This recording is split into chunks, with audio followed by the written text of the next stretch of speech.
least 8 tornadoes tore through our state last night. The National Weather Service says that one of those 8 touched down in Crawford County. That's where Rob Sneed went earlier tonight to speak with those who were hit hard by that storm.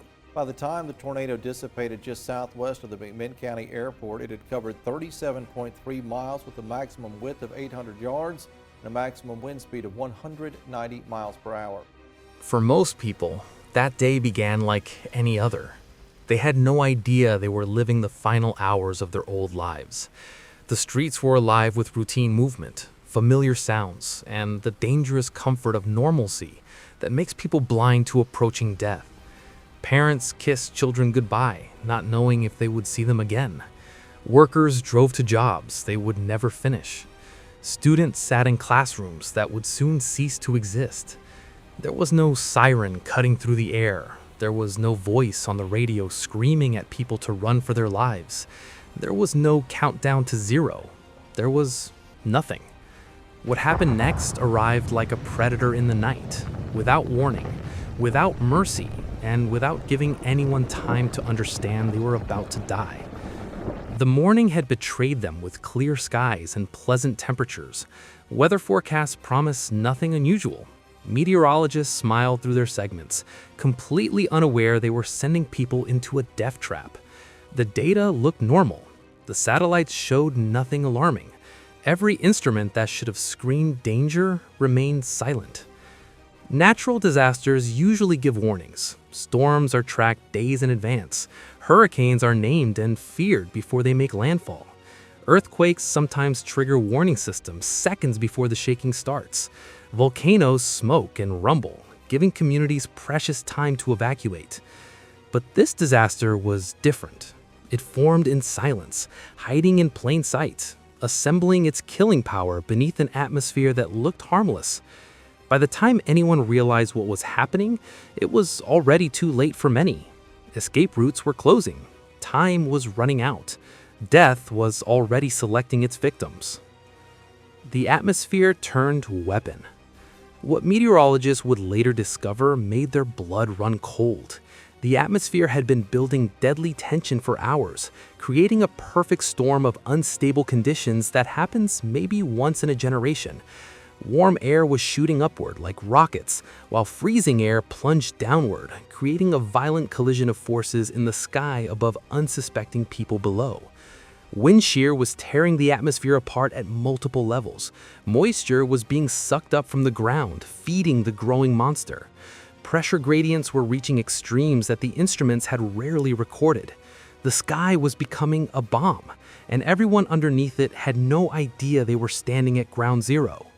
Scientists looking at the data afterward would use words like unprecedented and catastrophic. They would point to charts that showed how unlikely this combination of factors was. But unlikely doesn't mean impossible. And on that day, impossible became reality. The weapon in the sky found its trigger. The sky breaks. In a single moment, daylight died. Not gradually like sunset, but instantly, as if someone had switched off the sun. The sky turned a color that shouldn't exist in nature, a sickly, bruised darkness that made people's skin crawl with primal fear.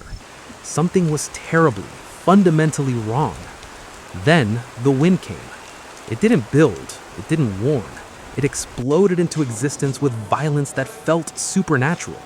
The air itself became hostile, transformed from the breath of life into a weapon of mass destruction. It screamed through streets at speeds that turned everything loose into projectiles. The sound was ungodly, a roar so deep and continuous that it felt like the earth was being torn in half. People caught outside had seconds to realize they were going to die. Some did die, struck by debris moving faster than cars, impaled by objects that had been harmless moments before. Others were lifted bodily off the ground, their screams lost in the roar as they tumbled through air that had become a blender of glass, metal, and wood. Windows didn't just break, they exploded inward with such force that the glass became shrapnel, cutting through flesh, blinding people, turning homes into death traps.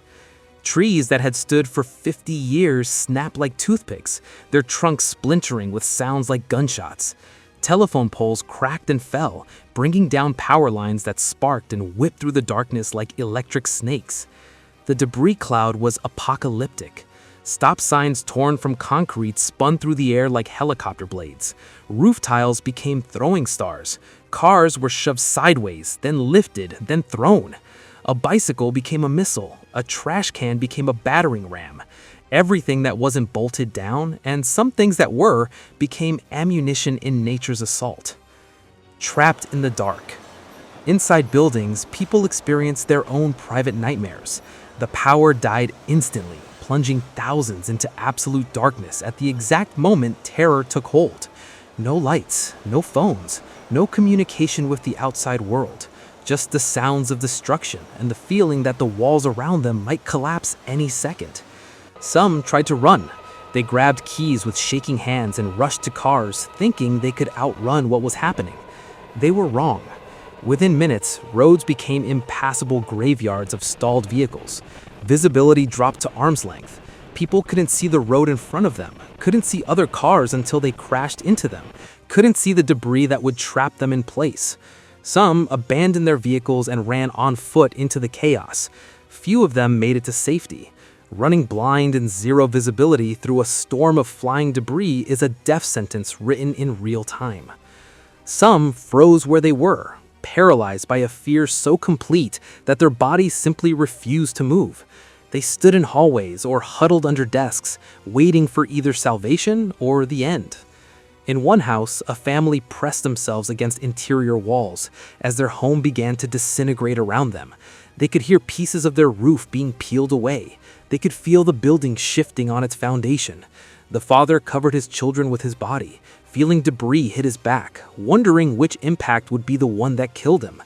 The mother whispered prayers into the darkness, but her words were swallowed by the roar. The children cried, but no one could hear them. The noise was total, all-consuming, the sound of a world ending. Emergency dispatchers listened helplessly as calls flooded in, panicked voices begging for help that wasn't coming. "Please, our house is collapsing. My child is trapped. I can't breathe. Please help us. Please." The dispatchers tried to send help, but emergency vehicles were stuck, roads were blocked, and emergency responders were as helpless as everyone else. People died calling for help that never arrived. The lottery of death. What made the event especially cruel was its randomness. Death played favorites based on nothing but geography and chance. One house would be obliterated, erased so completely that afterward, people couldn't tell where it stood. The house next door would survive with minor damage.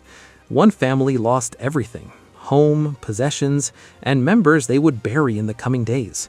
Their neighbors across the street watched through intact windows, survivor's guilt already beginning its corrosive work on their minds. There was no pattern, no fairness, no logic. The disaster carved paths of total destruction through neighborhoods, leaving islands of survival that made no sense. Why did it turn at that intersection? Why did it intensify over this block, but weaken over that one? The answers existed in atmospheric physics and chaos theory, but unlikely didn't mean impossible. And on that day, impossible became reality.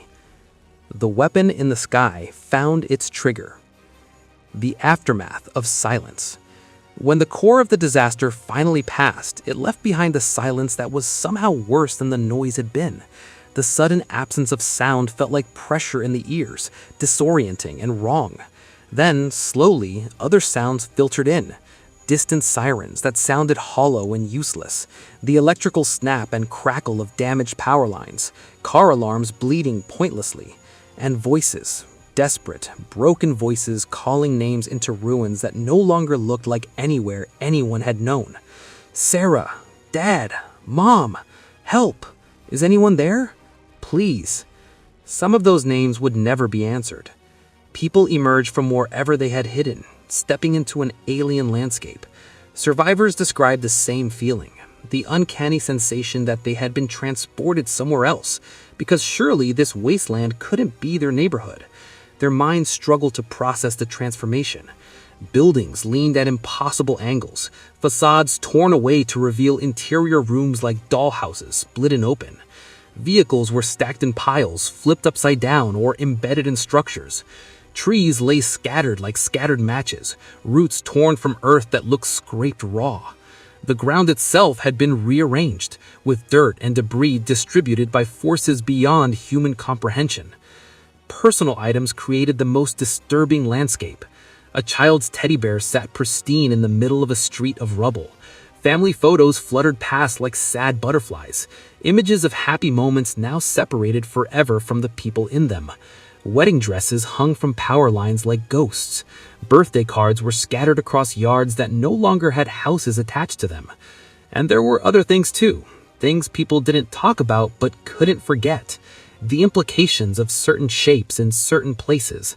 The knowledge that some people were still out there but would never be found alive.